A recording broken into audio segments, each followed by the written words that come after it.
జ్యోతిరావు పూలే మరి 200వ జన్మదినోత్సవ సందర్భంగా ఈరోజు మనము దివ్యాంగులకు ఎక్విప్మెంట్ పంచడము చాలా సంతోషకరమని చెప్పి ఈ సందర్భంగా మనవేస్తూ, ముఖ్యంగా మీ అందరికీ తెలుసు ఈ సంవత్సరం మహాత్మా జ్యోతిరావు పూలే యొక్క 200వ జయంతి ఉత్సవాలు దేశమంతా జరుపుకుంటున్నాం. ప్రధానమంత్రి గారు స్వయంగా ఈరోజు తెలుగు పేపర్లో, ఈనాడులో, అదేవిధంగా సాక్షిలో కూడా ఆర్టికల్ రాశారు. ఎందుకంటే ఈ సంవత్సరము 200వ సంవత్సర సందర్భంగా చాలా ప్రత్యేకం.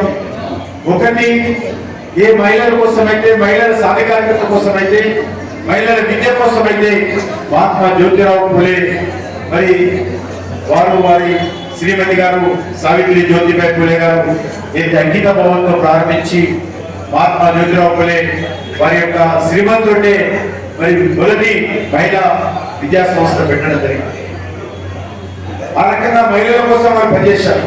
కాబట్టి ఈ సంవత్సరము మహాత్మా జ్యోతిరావు పూలే స్ఫూర్తితో మన ప్రియతమ ప్రధానమంత్రి నరేంద్ర మోడీ గారు మహిళలకు చట్టసభలో 33% రిజర్వేషన్ కల్పించేటువంటి స్వాతంత్రం వచ్చిన తర్వాత మొట్టమొదటి విప్లవాత్మకమైన నిర్ణయం తీసుకొని ఈ 16-17 తేదీల్లో ప్రత్యేకమైనటువంటి సమావేశాలు నిర్వహించి మహిళల కోసం రిజర్వేషన్ తీసుకొచ్చేటువంటి కార్యక్రమం జ్యోతిరావు పూలే స్ఫూర్తితో తీసుకొస్తున్నాం.